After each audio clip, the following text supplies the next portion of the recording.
Okay, so tonight we are continuing with the amazing teachings of Rabbi Nachman from Breslev, and we're doing the sefer called Sichot Haran.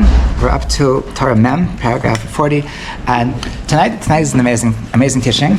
It's really a special teaching, and the thing about tonight's teaching is it's actually connected to Hanukkah. It's actually connected to the something called the dreidel that we have a custom on Hanukkah. That's really the context of this Torah. But we're going to talk about a very deep philosophical idea of how to look at the world in terms of the different levels of reality. And we're going to see that this really has a lot to do with perhaps quantum physics and just really living in the moment. And it's really very deep way of how to perceive our entire existence. He starts with a teaching that he has taught before. We've learned this before. We've had a class on this before, and that is his antagonism to philosophy, his antagonism to the world of the way of thinking of philosophers, and specifically of reading their books. He was not into learning philosophy. Rabbi Nachman, and he thought that philosophy, he called Amalek a philosopher, and he said that the more that you're into philosophy, the more that you're away from Hashem, and Hashem doesn't want us to connect with Him through a connection of philosophy, of understanding things, of trying to say that I can prove things. But rather, He wants us to just have a simple faith, and that's the only real faith, he says.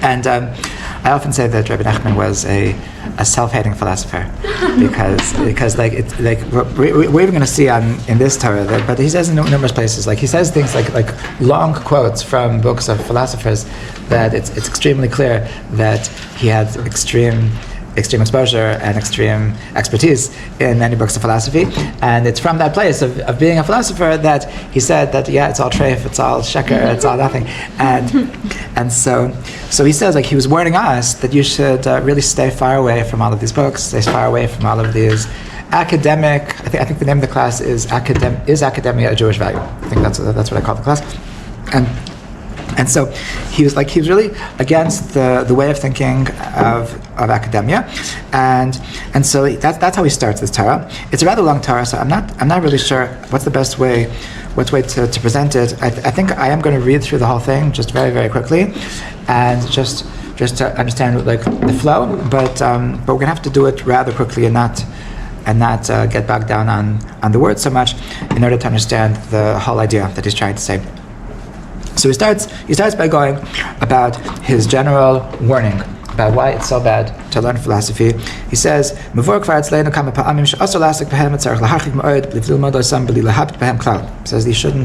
you shouldn't learn them, you shouldn't even look at them. Don't don't gaze at a philosophical book. Even Jewish philosophy. There's you can look up classes, you can take courses in university, Jewish philosophy, you can read books on Jewish philosophy. In a sense, Jewish philosophy is an oxymoron, and in a sense, Judaism is the opposite of philosophy. That's something that we explained in the other class. That Judaism is diametrically opposed to philosophy in the very basic question of how does one come to truth. And that is that according to philosophy, the way to come to truth is by using our thought. And according to Judaism, the way to come to truth is by revelation. That we let the truth be revealed to us from a higher source, and which is the source of truth, and which is God. So it's really two different approaches. They could both be true, but it's different approaches. The Jewish approach of how to reach truth is through revelation, and the academic/philosophical approach of how to reach truth is through thinking. So he says, don't, even if it's the Jewish philosopher. So don't go there. He's referring to the Rambam. He's referring to Moreh Nevuchim, the Guide to the Perplexed, which is a book of Jewish philosophy. He would certainly say about plenty of Jewish thinkers since then, people like Martin Buber, people like Franz, slipping my mind, but there are different. A philosophical approach to Judaism is going to be starting from the starting point that if I think hard enough, I can get to the truth. And he says that's not the way to go. And he says it's absolutely forbidden. Do not do it. You're doing a sin if you do it.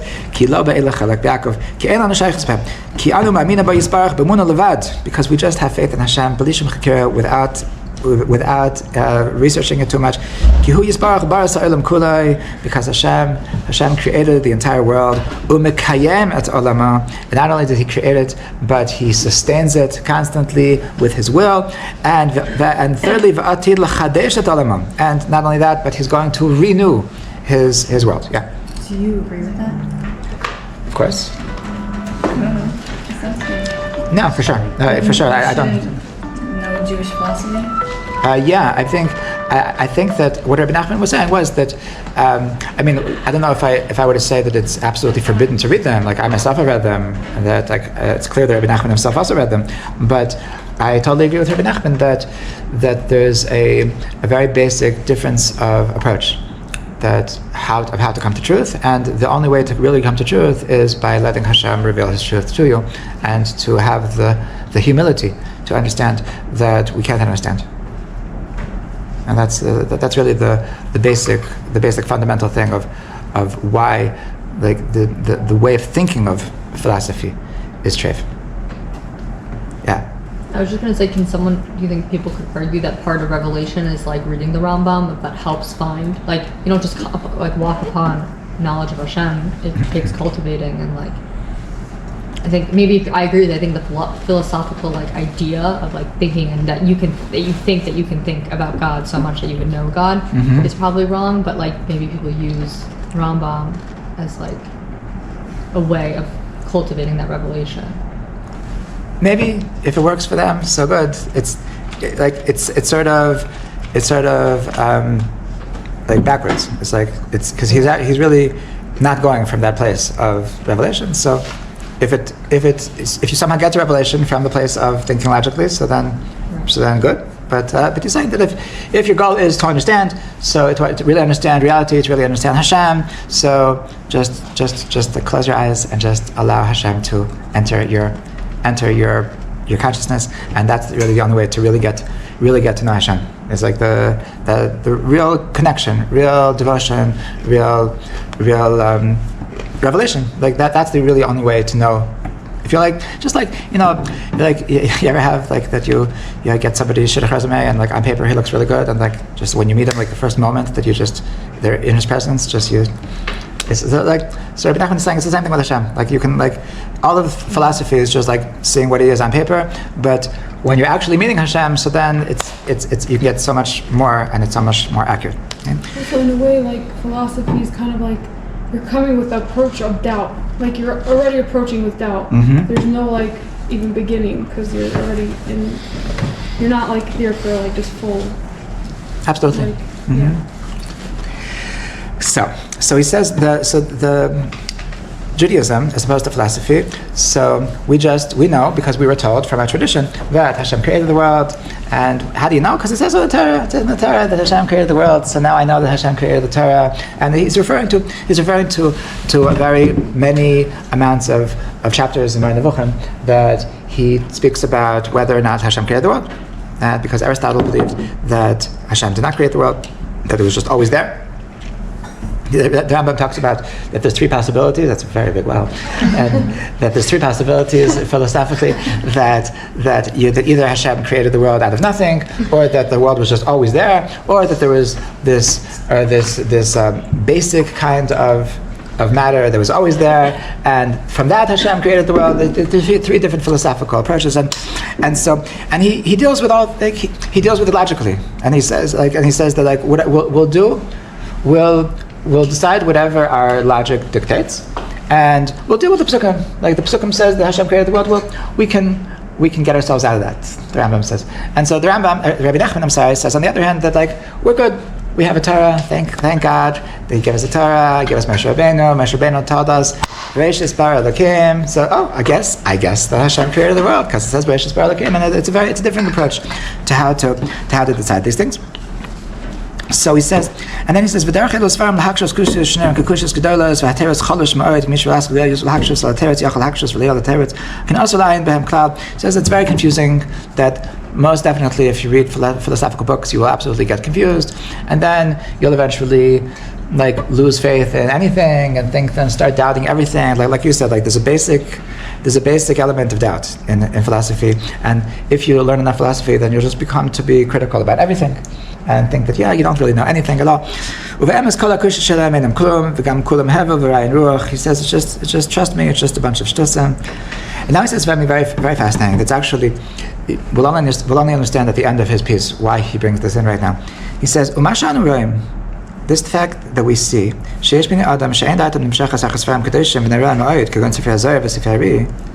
that there's some people that they're not attracted to spirituality.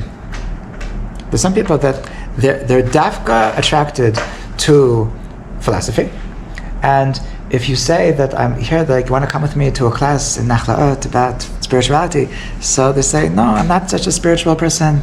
That's not for me. And you say, let's prove God. That talks to them. Okay, and so why is it? Asked Rabbi Nachman, why is it that there's some people that they're just not connected to spiritual things? They're not connected to Kabbalistic things. They're not connected to Zohar and the like. So he says, they're so awesome and they're just so sweet. So how could it be? How could it be that these people aren't attracted to them? What's wrong with them? Is it me? So he's saying that you should know that this is because of their nature. This is because of their DNA. This is the way that they're created. This is something about their personality. Now, I wouldn't have said this, but Rabbi Nachman is saying because they have a bad DNA. They have a messed up DNA, and because Nebuch, they have a messed up DNA, that's why they aren't attracted to the spiritual things. And so you generally, I would ask in a class, who here considers themselves more spiritual and who considers themselves more intellectual, and I would have thought, thank you. And I would have thought that to each his own, that there's different strokes for different folks, and that's okay. And Rabbi Nachman is saying, well, not exactly. It's true that different strokes for different folks, but that's because there's better people and there's worse people. So anybody who found themselves here to a Rabbi Nachman class, so of course they are of the better race. And so, but there's people that they're from the inferior race, that they're the less spiritually inclined, and so what should we do with them? What should we do with them? So he says, of course they still have free will. They don't have to stay in their pathetic place of being intellectual. They have the capability of breaking their nature, Haran, their evil nature. But because they were born like that, so they need to work very hard in order to break through their nature of just not being connected to the world of spirituality, of not being connected to the supernatural, of just not being connected to that world. And there's people that are more naturally inclined to accept that there's a world beyond the here and now, and there's people that they're naturally inclined to just that what I see is what I get, and this is the reality that and this is the reality that I'm going to deal with. This is the reality that I'm going to relate to in my existence. So this is the.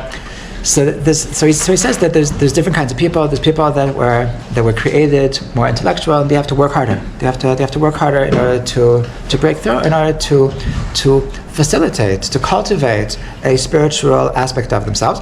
And presumably, the reason why Rabbi Nachman says that there's an objective good and objective bad is because part of being Jewish is to be spiritual. You can't avoid it. You can't avoid if you want to be a good Jew. Part of being Jewish is being spiritual.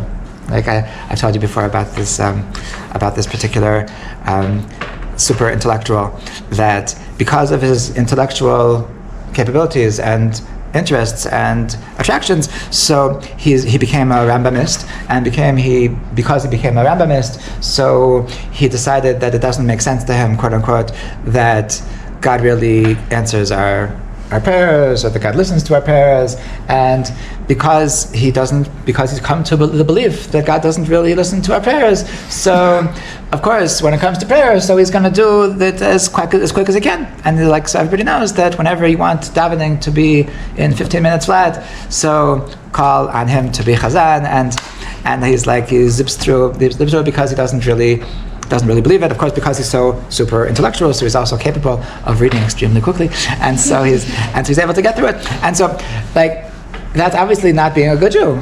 Right? It says in Torah you're supposed to daven. It says in Torah you're supposed to have devotion. You're supposed to have kavanah. You're supposed to feel connection. So, it's unavoidable.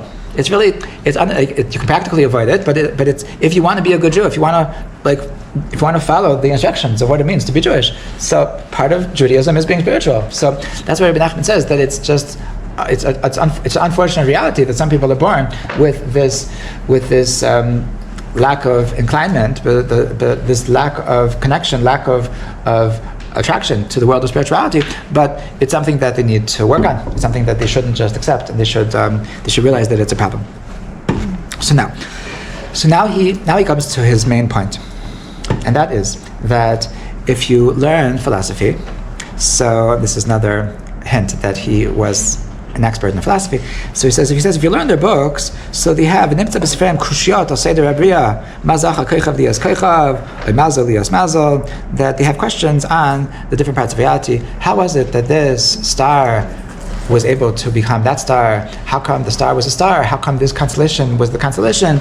And machatu advarim ashvalim shuvashvalim. Why the lower things? How come the lower things are the lower things? How come these Doritos couldn't be a meteor? That doesn't make sense. Why the meteor? They're just a meteor. Is so high and this is so low. It's not fair. And that's a question that the philosophers would ask. And similarly, they say, how come that the animals and the wild animals, how come they are the way they are? Why is it that the head is the head and the foot is the foot? Do you ever think about that? Ever wonder why isn't your foot your head and why isn't your head your foot? Does that make sense to you? Amazing. So this is, if you were to be a philosopher, then these questions would keep you up at night. It says that in philosophical books they talk about this at great length.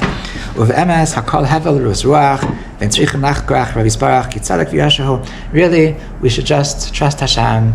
Don't bother, and just let it be that the head is the head and the foot is the foot. But now it gets to his point.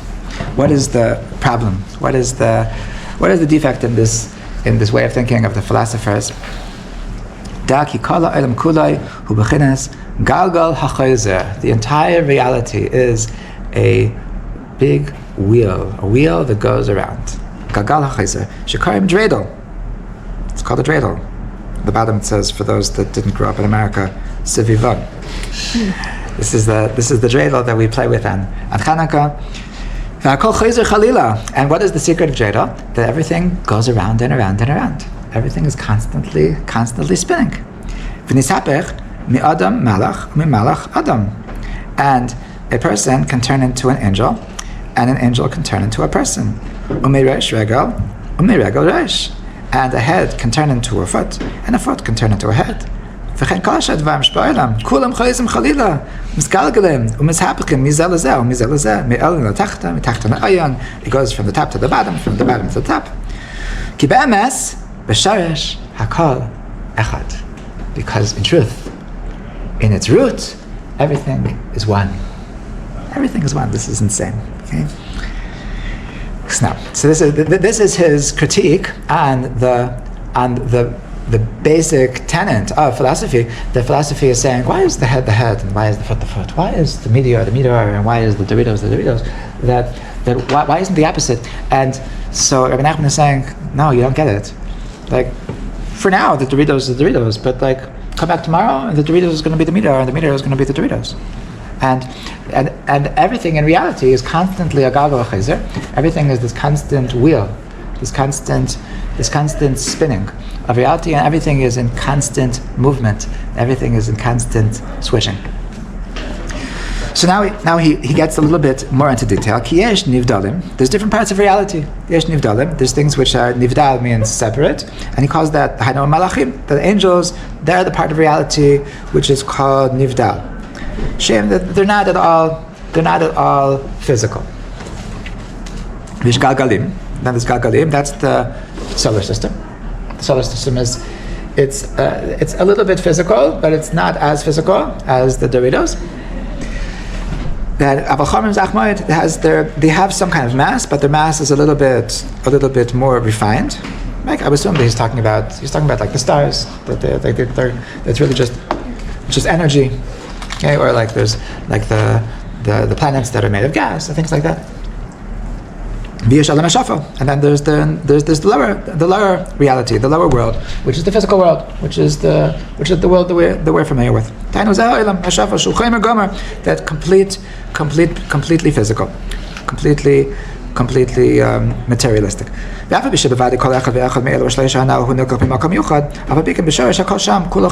Really, even though everything comes from a different place, but in its deepest core, everything is actually one. And so, because everything really comes from one source, so in truth, everything is constantly switching, everything is constantly moving. Right now it's like this, but really, tomorrow it's going to be the opposite.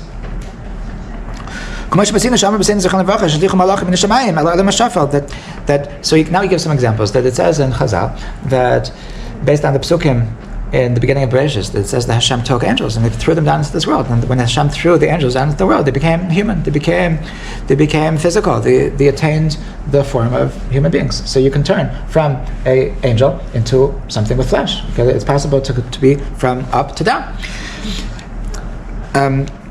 Also, we find other times it says, for example, by Manoach, it says that there was an angel that came down and spoke to Manoach and his wife about the fact that they were going to have a baby called Shimshon, and that you have angels that come down in the form of human beings. Okay, the most famous of which is Eliyahu Navi. So he's a soul that sometimes comes down into the world and he speaks to people. He spoke to the Chafetz Chaim, he spoke to Rabbi Labiyan, he talks about the different tzaddikim, like over history. He spoke to the Arizal, he spoke to many tzaddikim. So sometimes you can have something spiritual that just takes the form of human. And also you have sometimes you can have a person that turns into an angel. Who's that? That's Eliyahu Navi. Eliyahu Navi, he was a human being, he was a prophet, and then he was Allah B'Sara Shemaima. He went up in a whirlwind up to heaven. He turned into an angel. Okay, so you can have the upper that becomes the lower. You can have the lower that becomes the upper. So everything is constantly switching.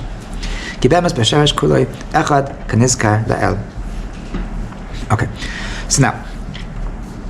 so now let's take a moment before it moves forward. So let's try to understand what does this mean that the world is constantly switching, that the world is constantly going between up and down and up, and these different parts of reality. So first of all, I want to share with you the teaching of Rabbi Nachman. He says in the Haran that a person is constantly switching the particular level of which they're standing. Okay, what does that mean? So he talks about the fact that sometimes we feel like we're going in circles. We feel like we have a certain struggle, and we work on it, and then the next day, like after working on something for 2 months, then we wake up and we feel like, hey, like what happened? I feel like we're exactly where I was 2 months ago. I feel like nothing happened. I feel like I'm stuck. I feel like I just slipped. And so Rabbi Nachman says that there's many reasons why this could be, and that generally it means that I actually went up a level. Meaning that I was in a certain reality, but for whatever reason, so I got pushed up to the next level of experiencing life, and because now I'm at a higher level experiencing life, so now I need to start again. and I need to just go through those same struggles that I had to at the beginning because I was working from the outside into the inside. And so now that I'm at the higher level, so now I have to tackle those very same struggles, but actually I'm tackling them on a higher level. So it feels on the experience of just what I'm doing, of my free will decisions, that I'm doing the same thing, but actually where my soul is and what I'm accomplishing in the higher world, so to speak, so I'm actually doing something brand new. And I'm actually doing things at a much higher level. Okay? So then he explains how this could be, and this is a very fascinating thing. It's very related to the point, and that is that Rabbi Nachman says this is Likutei Moharan Chaf Hey in Torah 25, Likutei Moharan. So he says that how could this be? So he says that this very beautiful thing that all of the Jewish people are actually what he calls a Koma Shlema. We're actually all one complete organism. That we all work together and we all fit together like a jigsaw puzzle, and we all are affecting each other constantly. So he looks at it like a ladder. That we're all on this ladder and we're all somewhere in the ladder. And we have people that are connected to us on top, and we have people that are connected to us on the bottom, the people that are on top of us, so it's their job to affect us, to inspire us, the people that are below us, so it's our job to inspire them, and they're dependent on us. That's why he says a very fascinating thing, that sometimes you could be a soul that other people depend on you, and so if you fall, so they're going to fall. If their soul was created to be dependent on you, and so if you're not doing well, it's going to affect them. Okay, like we know, if you have messed up parents, you're going to have lots of messed up kids. So it's like the people that depend on you, like part of the motivation to be an upright person is because there's people that depend on you. So, How do you know? How do you know what? If people are dependent on you. He says that's a reality. That he said. How does one know? Who or if? Yeah. Who? Who? If The one responsible. if I'm responsible for other souls. You absolutely are. Rabbi Nachman says that every single Jew is responsible for other souls. What's Could be it's your roommates. It could be it'll be your children. It'll be like it's the people surrounding you in your life. It's Yeah. not like Hashem. other souls that are dependent on your. It's more complicated than that, but let's assume for now that it's just the people in your life.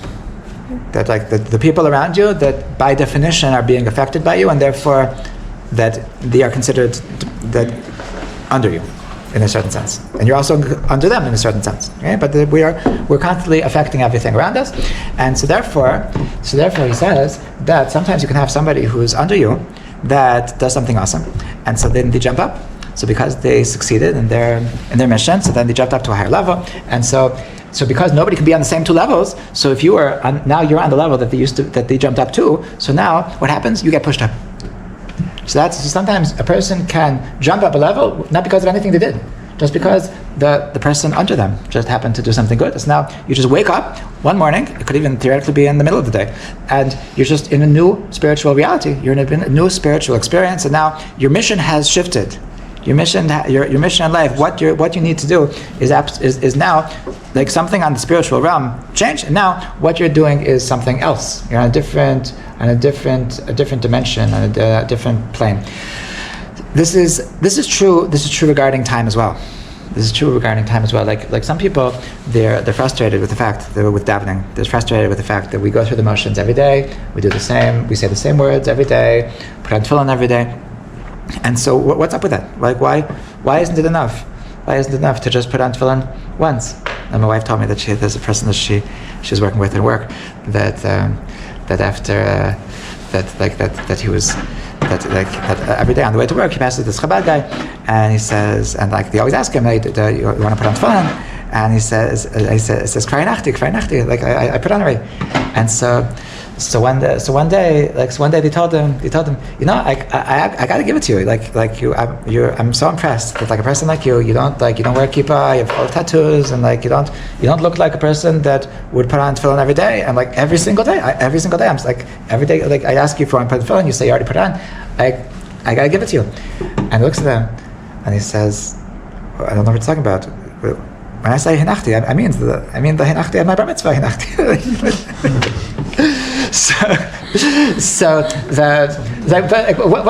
Why isn't he right? Why isn't it enough? Why you did it once, and like that, like why can't I? Now I should focus on other mitzvahs. Now I'll work on going to Harbayit, now we're going, and I want brand new mitzvahs. So the real answer is, and this is so deep, that every day is a new reality.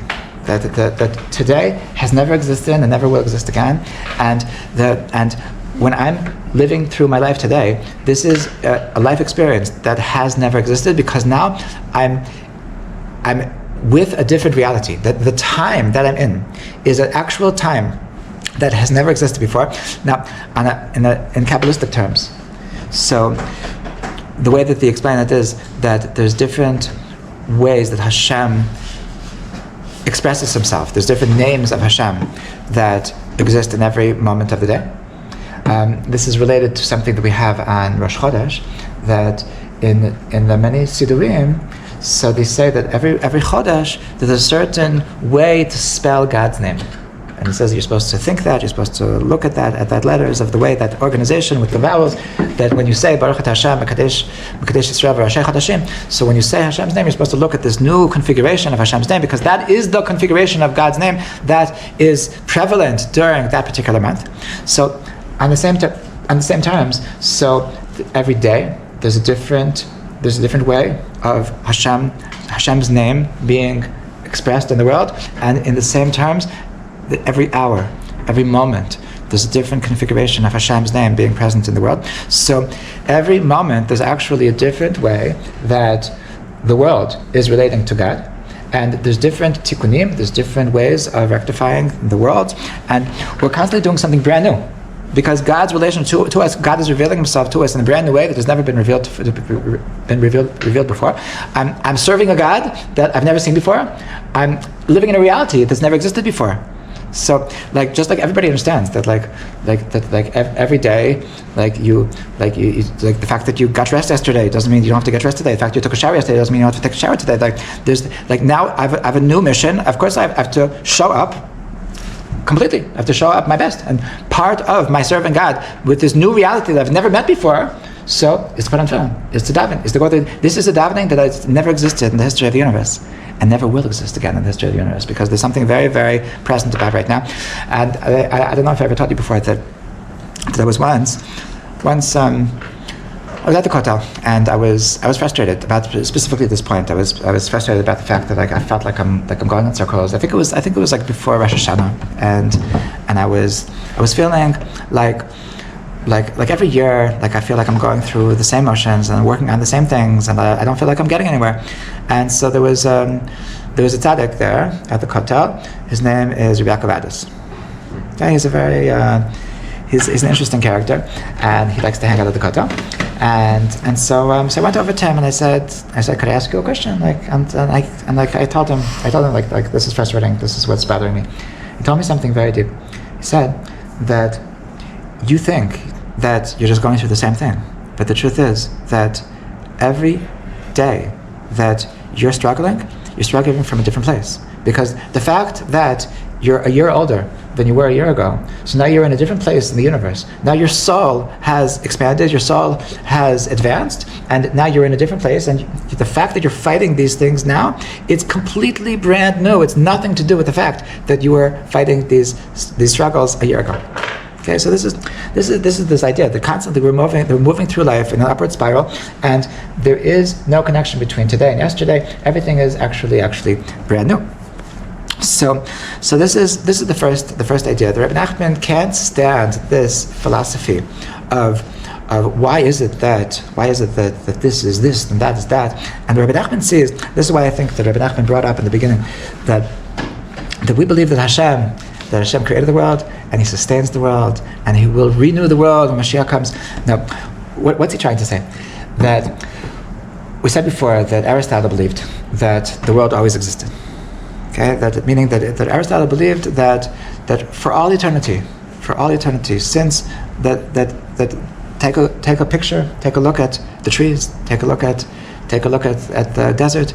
It was always there. How many years ago? 5 billion years ago? 5 trillion years ago? No, always.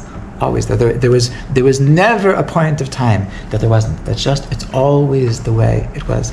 And this way of thinking is a way of thinking of constancy. This is a way of thinking that things are the always were, and if the always were, then the always will be. And that's why Rabbi Nachman says that the way of Torah is diametrically opposed to this. The way of Torah is that it's not that it always was and always will be, that the way of Torah is chidush. The way of Torah is that Hashem is constantly renewing. And because Hashem is constantly renewing, so there is absolutely no connection between today and yesterday and tomorrow. It's all brand new. It's all brand new. And so because it's all brand new, so there's nothing to say that you could wake up and you'll be on a higher level. Could be you wake up, you'll be on a lower level. It could be that right now we're humans. It could be that we'll check in 50 years from now and we'll all be angels. And it could be that, and all the angels that we're making, that they'll be humans. It could be that we'll, and it could be like, it could actually be that like we'll still be in our same bodies, and like the souls that are inside of us will just be from different places, and like who knows. And what we need to know is that there's this constant movement in the universe. And therefore, it's a silly question to say, why is the higher thing, why is the lower thing, because everything is everything. It's just taking turns. We're all going around. And he says that the reason why everything is constantly going around is because everything comes from one source. And this is what I believe is the second point in what Rabbi Nachman dislikes about this philosophy of the philosophers, that he doesn't like the fact that they're putting things into boxes. That when you ask this question, that why is this like this? Why is the head the head? Why is the foot the foot?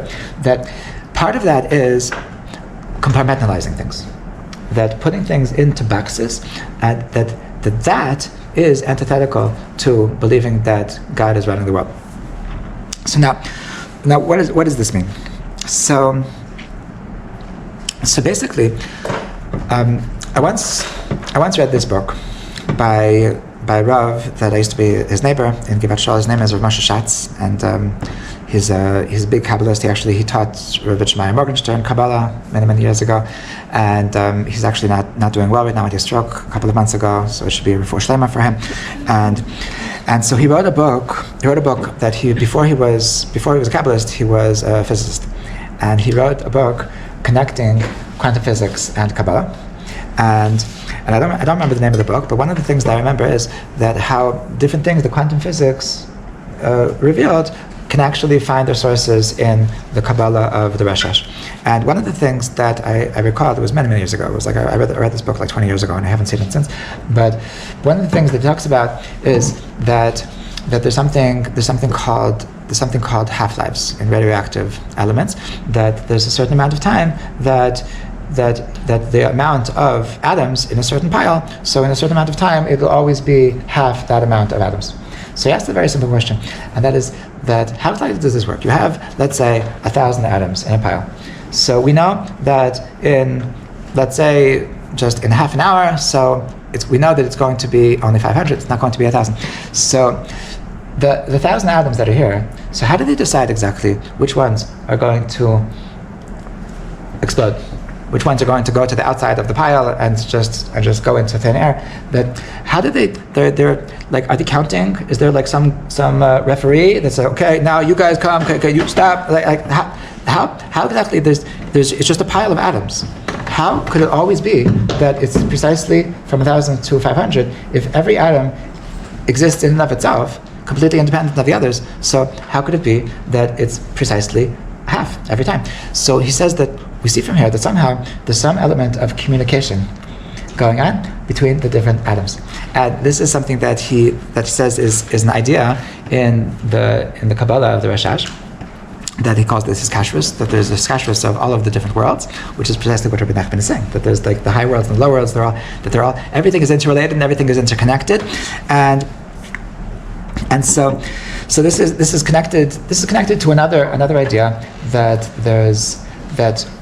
Carl Jung had this idea called synchronicity.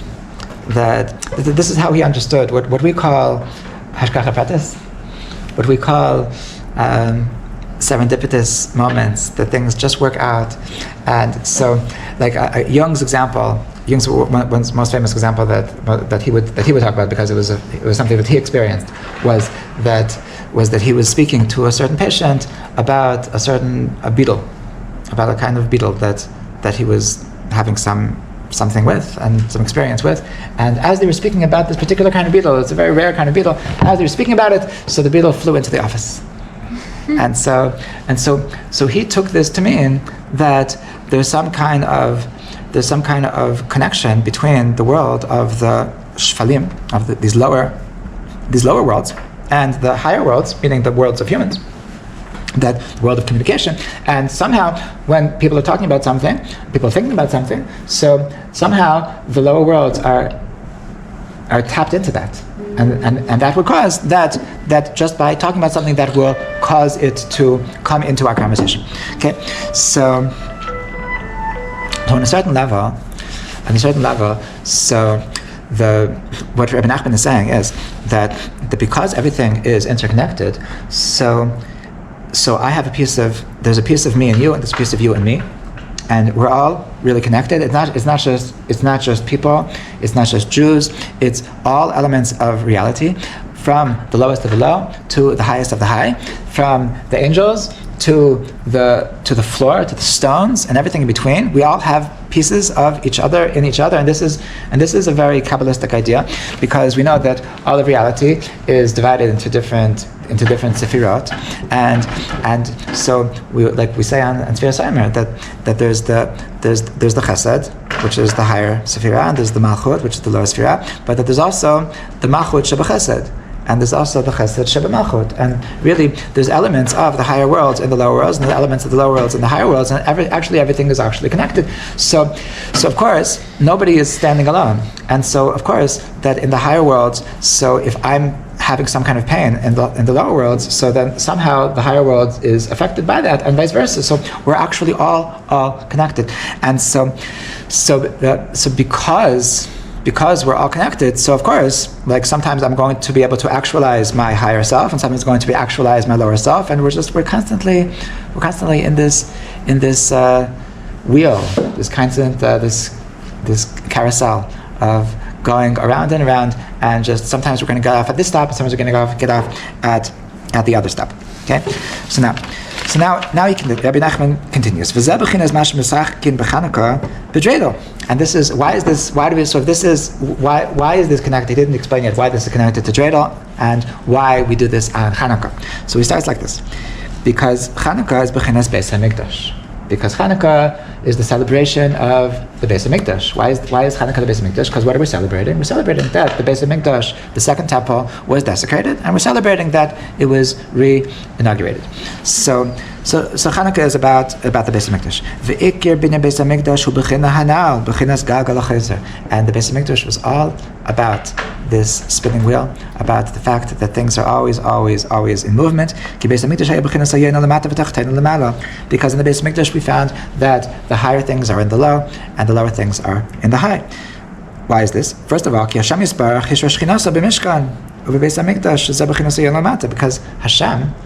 so high. And even though Hashem is so high, but he wanted to have a dwelling in the lower world.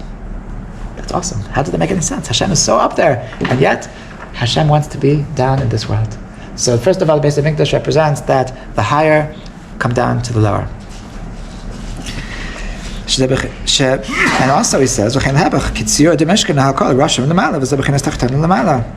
similarly, that whatever we did down here, there's similarly Hashem built a higher Beis Hamikdash above. Because according to philosophy, according to logic, it doesn't make any sense that Hashem, who's so out there, so that he should come down, and that doesn't make any sense from philosophy. So part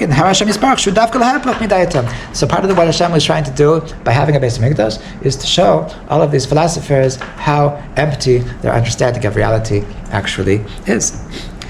How does it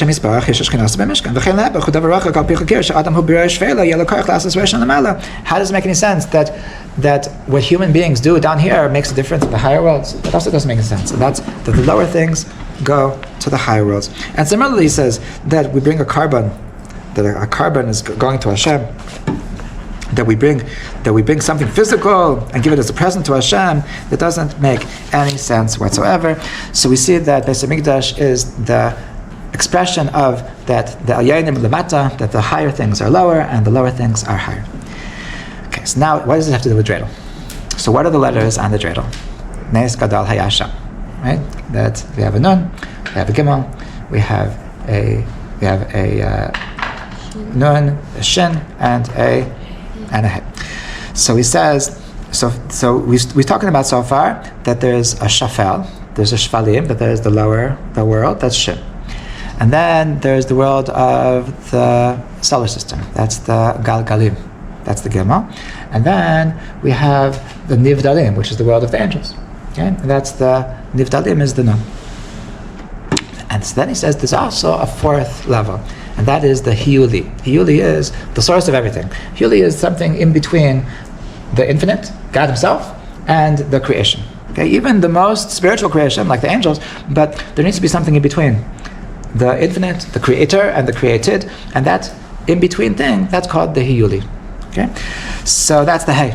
Okay, so when we're spinning around the dreidel, we're taking these 4 levels of reality, these 4 levels of creation, the hiyuli, and the nivdalim, and the galgalim, and the shvalim. We're taking them all, and we're spinning them around to show that everything is always moving. Okay, that sometimes the hiyuli is going to become the shvalim, sometimes the shvalim is going to become the galgalim, and the galgalim is going to become the nivdalim. Everything is constantly in motion. Everything is constantly in movement. So that is what's happening with the dreidel. And that's why we play dreidel and Chanukah, because Chanukah is all about ayenu l'mala v'tachteinu l'mata, and to fly in the face of this philosophical argument that it is what it is, that things are static, that things need to be put in boxes, and they can be analyzed, and to take a step back and say that that's what it is right now. That's what it is right now. There was an English philosopher by the name of David Hume, and he was known as the critique of science, the critique of the scientific method. And basically his idea was that all of science is actually inaccurate, because what does science claim to do? It claims to figure out the rules of the universe, the laws of the universe. And so how do we establish, quote unquote, these rules? By examining what happened yesterday. Okay, so he says that there's actually no logical reason why what happened yesterday should continue tomorrow. So we can notice that it has happened for the past who knows how long, but there's no scientific reason to actually assume that it's going to continue tomorrow. So it's very possible that everything was a certain way, and according to the way that it was, so maybe these rules did apply, but there's actually no scientific proof that it's going to continue tomorrow, because tomorrow could be a very new world. Like, we have no idea if the sun is going to rise tomorrow. We have no idea anything about the solar system, and so everything could really, theoretically, logically, philosophically, science really has no place as rules of life. It's simply observations that it works for now. So if tomorrow Mashiach is going to come, and all of biology is going to change, and all of anatomy is going to change, and all of science, all of medicine is going to change, then it's very possible that nothing will be relevant at all, and everything is just going to be, the world will change, and so all of the rules will just have no place. So this is what the dreidel is all about, and this is really why it's connected to the problems of philosophy. Now, when I read this the first time, I was a little bit disappointed, because before I read this, I always had my favorite Hanukkah Torah was always my Torah of the dreidel, and it doesn't sound like the same words as he's saying, but I just realized today that it's actually the exact same thing. That what I always said was what is the mitzvah of dreidel? What is the message of the dreidel? Is to take a square and turn a square into a circle.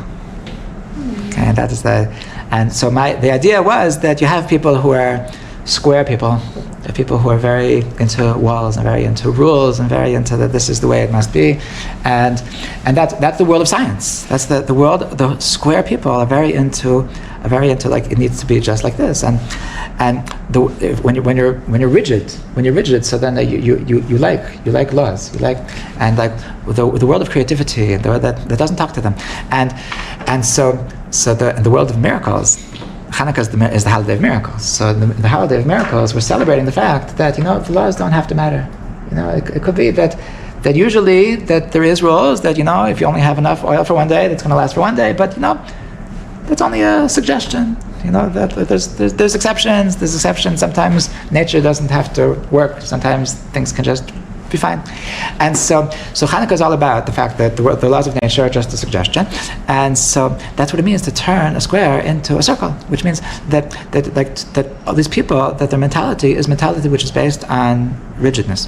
Their mentality is based on that I know that this is the way it's supposed to be because this is what it says and this is what we've been doing and this is what works and so if somebody comes, it's like, okay, but I have a different idea. Like, let's just do something completely different, and maybe that'll be even better. And so, like people with rigidness, like that's just antithetical to their universe, right? And so, the mitzvah of dreidel is to take all of those square people, and just turn them into circles. Like there's a person that was like there's a person that not at all. Maybe it's just like put them to Siberia. I once had this boss that's like we're constantly butting heads, and my wife once told me that like you don't expect him to understand you because he's a square and you're a circle. It's just like they're not. It's different kinds of people. So then I was thinking about that, and then I developed this philosophy of dreidel is to turn the squares into circles. So now that was always my Hanukkah Torah, and so then Rabbi Nachman, Rabbi Nachman also has a dreidel Torah. That's what Rabbi Nachman also has, and then I realized that it's actually the exact same thing. Because actually, what Rabbi Nachman is saying about the dreidel, about the being the Gagal Chayzer, is that the opposite of the philosophers say that it just is the way it is. That the head is the head and the foot is the foot, and that is the rigidness. That is the squareness. He doesn't talk about squareness, but that's exactly what the circle of the dreidel is, to understand that the rigidness has no place. And the reason why the rigidness has no place is because everything is actually interrelated. That everything is actually coming from this elokus, from this thread, the spiritual, divine thread that's really the source of everything, which really connects everything, which makes it that everything is constantly connected. So really, the world of divisiveness is a world that's lacking God. It's a world of the world of rigidness. Is what's it lacking? It's lacking this source that everything is actually coming from God, and because Hashem is constantly renewing reality, so that's why everything is actually constantly related. So this is something that I think it's life changing. I think that the understanding that every moment in our life, so it's only going to be here today, and it's silly for us to think that I wish I could be him. Tomorrow you'll be him. Like it's silly to think I wish I could be there. Tomorrow you'll be there. Like the only thing that exists is only the here and now. The only thing that exists that is only the very conversation that I'm having right now. It's only the very struggle that I'm having right now. That you'll have a different conversation. You'll have a different reality. Like when the Gemara talks about this world, Gagal Chayzer, it's talking about money. It's talking about the fact that the people are that the same people that are homeless. So 2 weeks later they could be billionaires, and you see the status of human beings. So that just like live every day to the fullest. Don't wish you were somewhere else. Just make sure that you're aware of the fact that today is never going to be back. And this is really the secret to enjoying life. The secret to making the most of life is to understand, to not wish you were somewhere else, and to not try to figure out, I know why I'm here. You don't know why you're here. All you know is that you're here. Okay? You don't know what you did to deserve to just try to make the most of life. Just try to be good. Just try to be happy, and just try to just get through the day, one day at a time, literally. And this is really something that can let this load off of our chest, and to realize that we don't need to understand because there is nothing to understand. because really everything is constantly in motion. So B'ezrat Hashem, I think it's a very when you think about a dreidel spinning, it's there's something like light about it. There's something about the fact that we're on a carousel.